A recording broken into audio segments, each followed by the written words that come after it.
Hey everybody, this is John. Welcome to Think Business. Looking forward to talking with Luke Diaz. Luke, it's great to connect with you. Founder, CEO, DBT, do big things. We're going to talk about how you advise and invest globally in software and consumer companies. So I appreciate you being on the show, dbtventures.com. So Luke, I'm a business coach. I work with successful people and they're stuck, and I work with them to get them unstuck. And so as let's talk about, some of the companies that you invest in. Where do you find their biggest stuck point is? And how does your investment in them get them unstuck? I think that's a great question. Thanks for having me, John. Big fan of the show. Thanks for being here. Since we we look at enterprise software companies, and we also look at consumer companies building consumer products, I would say where they get stuck is actually quite different. There are some commonalities, but if you take an investment we made 3-4 years ago in a company called Kahawa, which is actually Kahawa 1893 is a coffee company. Their challenges, you might imagine, with the supply chain going to Kenya, getting green beans from Africa, being put on a boat, roasted in the US. Some of their challenges and where they get stuck are actually quite different than, say, a recent AI investment we made in True Foundry or something like this. So the challenges are quite different in where they encounter operational obstacles. Yeah. So I'm happy to speak to either side because there is a fair divergence there. Yeah. Go ahead. So the supply chain challenges are non-trivial. You've been following some of the things in the Red Sea. You've been following like some of the things that have been happening globally with the supply chain, kind of sporadically and with a lot of density during the pandemic, obviously. But some of those challenges in securing whole raw input products, that comes down to like negotiations, terms, and obviously that you're at the behest of global international supply chains. There's only so much you can do to speed up a boat to get through like the Panama Canal or something.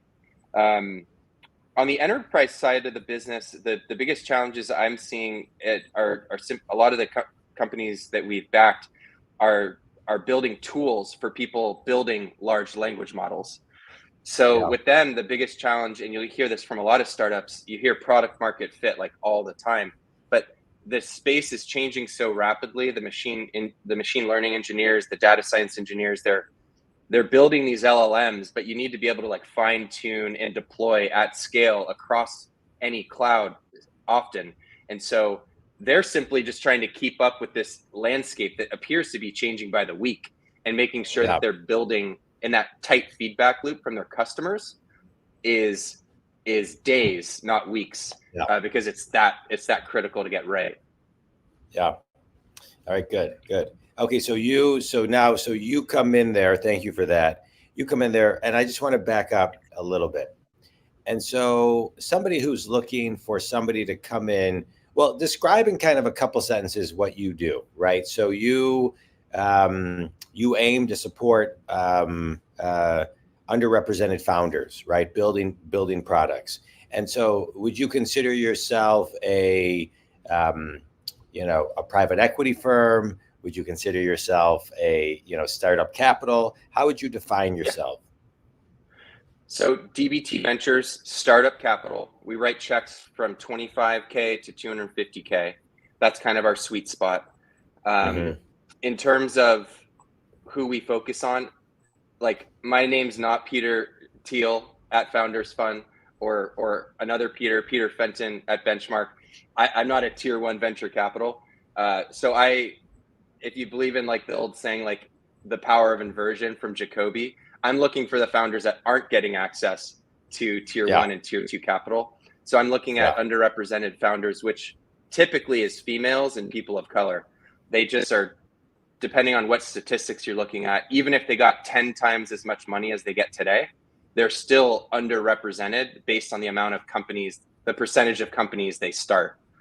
So that's where I focus, just because that's the cohort I think I can both help and are underserved. Yeah, where you can Does really that answer? make an impact. Yeah, no, that answers my question. And so when you look at companies, one of the things, and I know one of your clients was on Shark Tank, right? I think it was Kahawa. Am I saying that It's a right? funny, yeah, kahawa. I still struggle with it too. Kahawa Yeah, means coffee in Swahili. yeah, Yeah, so yeah. the full brand is Kahawa 1893. That was a very important year in Kenya's history. But yeah, they were on Shark Tank last February, and I'm also, this is kind of timely. Actually, on Friday, you know how Shark Tank does those follow-ups where they're Yeah. like, "Hey, here's how that company's doing." They're doing one of these then this Friday. Actually, they're doing a follow-up, and they're announcing something really. They're announcing a really big deal with a global distributor, shall we say? So Oh, that's cool. yeah, All I'm right, really good. excited I'll for watch it. Maggie and cool. Yeah, nice. Yeah. All right, good, good. I'd love to interview you and Maggie. We can, talk about it. It would be kind of cool. Maggie would Let me love it. ask you this though. And so, yeah, let's arrange it. So you go into a company.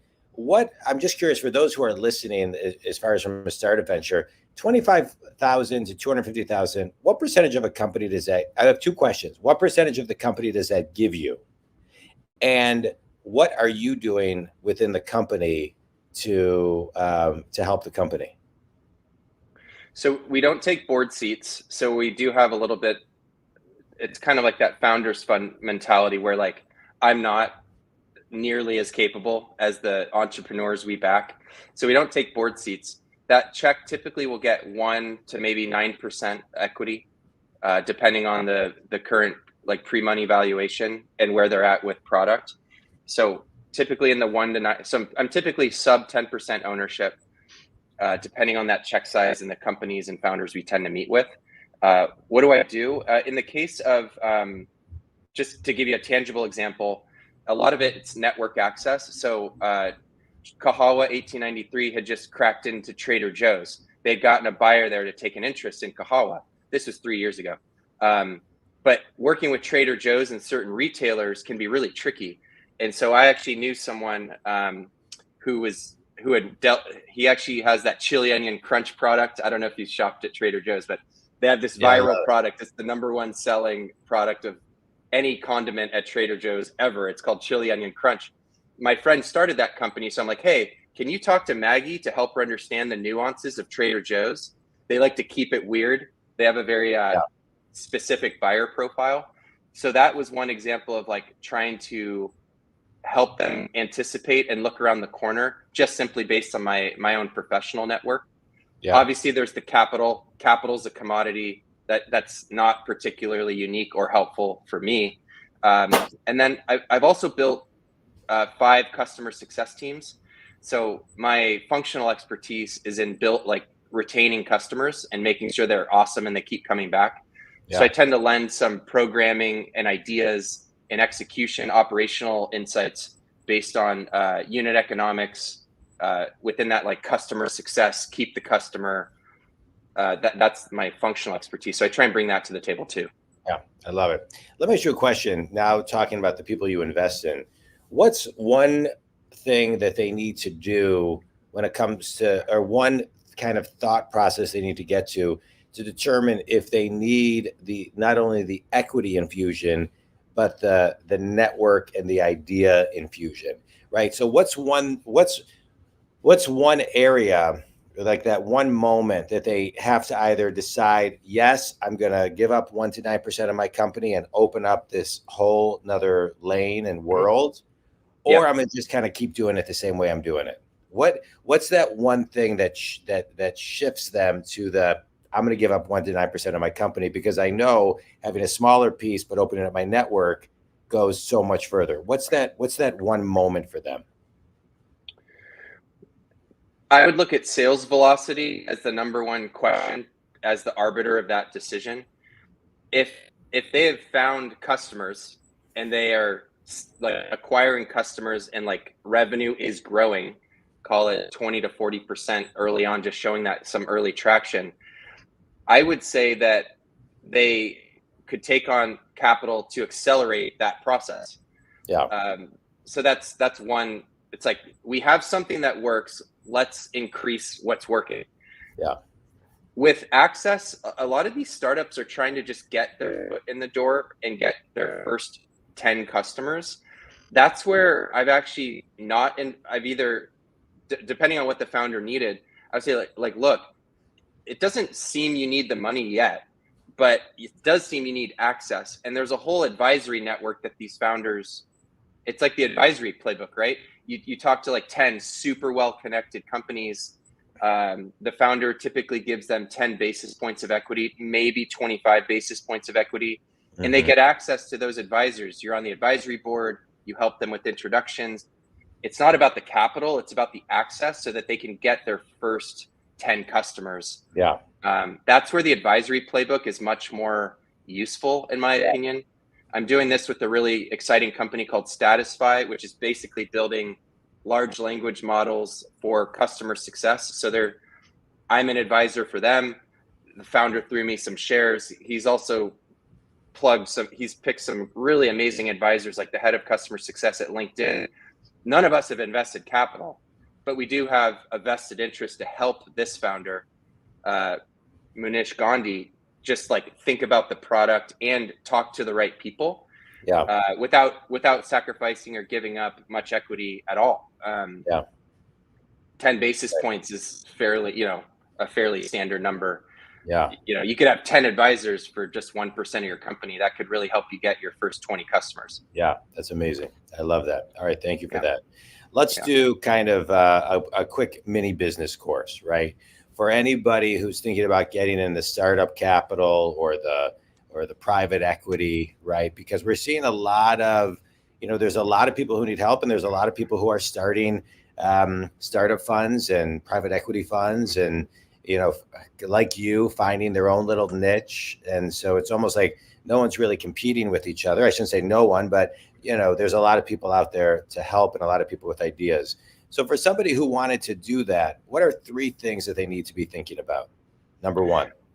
Are you referring to people trying to get into like startup angel investing, or people building businesses? People getting into angel investing, starting a private, like doing what you do. Oh yeah. Right? So like, it's like a mini business course on doing what you do. What are 3 things that people need to be, fundamentally thinking about starting an angel fund, a startup fund, a private equity fund? Yep. Yeah. The word you hear the most from venture capitalists is like, I'm just trying to be useful. Yeah. So to give you something more tangible, like I try and meet with 2 CEOs each week. And I think anyone that is trying to do some version of this, whether full-time or kind of side hustle, would be very well advised. You'd be so surprised who will take a meeting with you if you're just trying to offer a unique perspective. So step 1 is like meeting volume and expanding your network is so key to all of this, because like you can't help who you don't know. Certainly at an advisory or equity investment level. So that's step 1, is just doing the hard work of trying to have at least 2 to 5 meetings per week. Some of the best investors, like I was listening to Trey Stevens, who's someone I really admire at Founders Fund. His first year, he met with 250 CEOs, and he knew nothing about venture capital. He took 250 meetings just to like learn, expand the network, and understand what the founders were working on and what they need. So that would be step 1. Step 2 really comes down to circle of competence. Like, what are you good at? What are you not? The best VCs know what they're not good at, and they don't try and overstep and try and say they're going to be this panacea for helping founders like figure out all their problems. So like functionally, like what am I really good at? I'm really good at go-to-market stuff, retaining customers, unit economics, building global support programs. I'm good at that stuff, but I'm not good at tough engineering problems. I'm not good at product design. I'm not good at like a long list of things that's not go-to-market and focus on customer success. So I try and be really upfront with that and see what the founder needs. So for folks that might be thinking about doing this, being really clear about where your circle of competence ends can be really refreshing when you're talking to a founder, because then hey, I don't actually, this is way out of my strike zone, but I could connect you to this person who runs engineering at Databricks. Maybe that would be valuable. And then that you can kind of define your own competence versus the skills of your network. Yeah, I love that. What about number 3? 3 is content. This is something where I think you're particularly good at it with like books and podcasts. Like content is super scalable, right? And I think the best folks are like you, and they're thinking like, what content can I create that would be helpful to not just one person, but like potentially thousands? Yeah. What I did is I was talking to all these CEOs, and I'm kind of a book nerd. And so the answer to number 3 is content. But just to give you a tangible example, I love to read. Founders often don't have as much time to read as they'd like.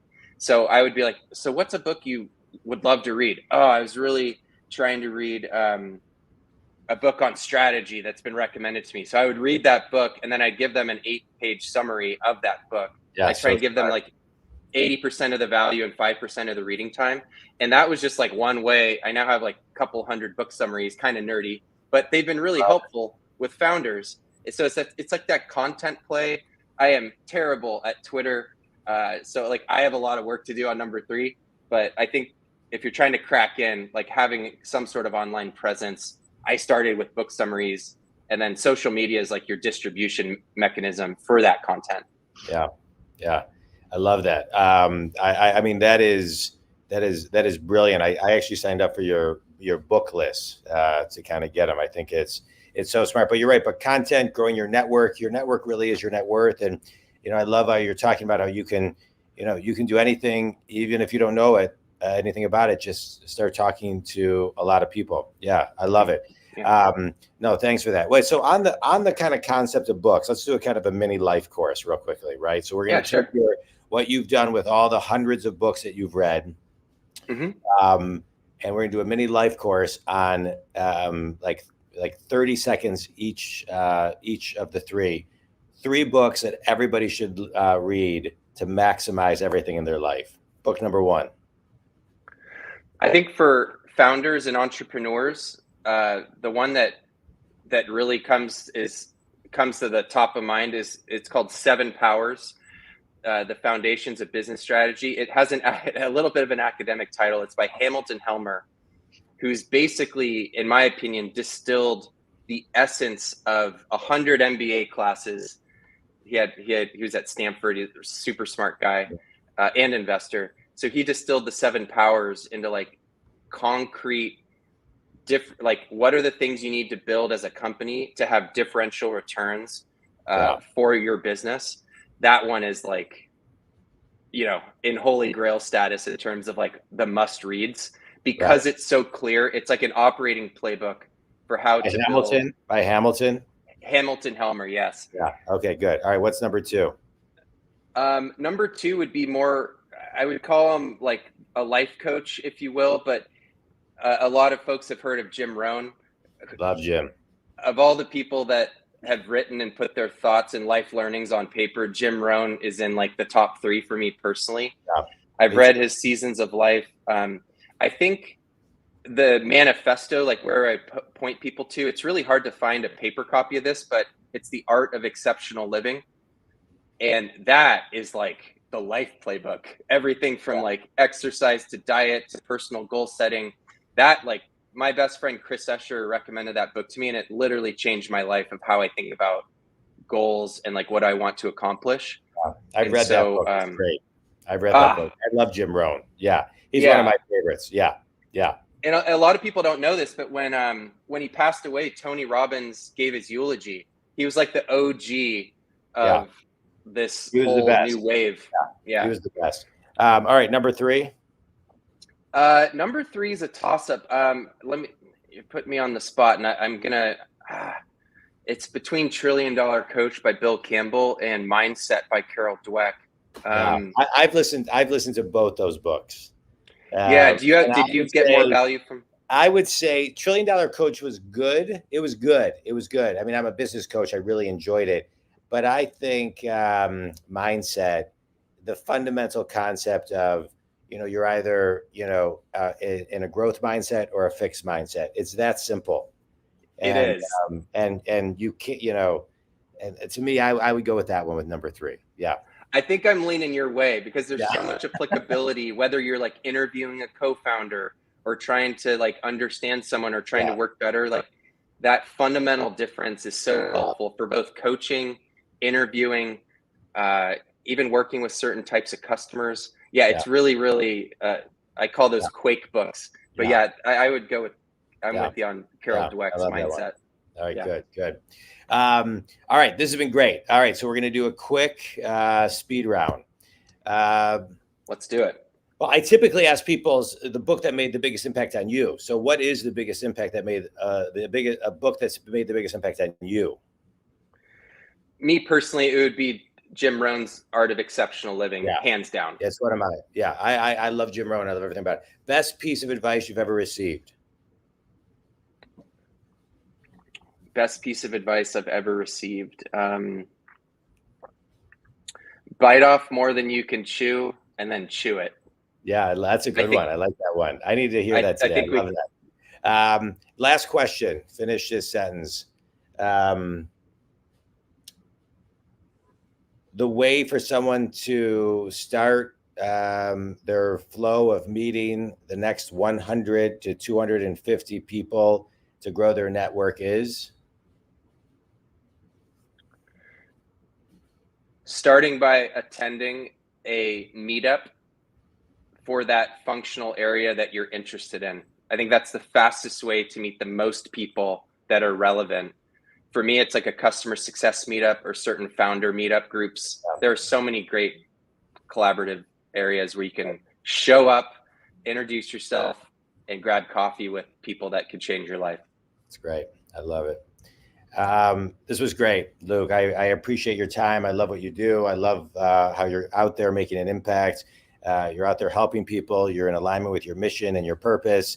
And so what I love about this show, I get to meet really interesting, great people who are making an impact. And dbtventures.com is your website. And tell people where else they can connect with you, who your ideal clients are, and all that other good stuff. Yeah, all the book summaries I mentioned are on dbtventures.com, and you just go to resources and they're all in the library. That's by far the most trafficked part of the site. I'm also posting regularly on LinkedIn, just like either the book summaries themselves or using like ChatGPT in a particular use case. So LinkedIn, I'm just LukeRDiaz.com. I include my middle initial in my last name, so I know in my first name, so I know who's spamming, which I recommend. But yeah, LinkedIn is a great resource as well. And then, yeah, I just want to say, Jon, I'm loving what you're doing as well. Thanks so much for doing the work you do. I feel like you're making a huge difference too for your audience. I appreciate that, Luke. I appreciate that. Well, I think you are too. And think community, if Luke can help you, please reach out. I want to just extract one thing, which is about 20 some years ago, someone said to me, if you want to grow your business, go out and meet 100 people in 100 days. And I have followed that flow, for the past 22 years on a regular basis. And so think community, go out and meet as many people as you can. Whatever you think you don't know, there's other people who know it. And one of the very first people I listened to were Brian Tracy and Jim Rohn. And they said, if somebody else has done it, you can do it. You just got to do the work to gain the knowledge. So I appreciate you bringing that to the table, Luke. You can reach me at jondwoskin.com. You can reach Luke at dbtventures.com or on LinkedIn. Luke, thanks, man. Stay on for a minute. We'll catch up. Thanks, everybody. Excellent.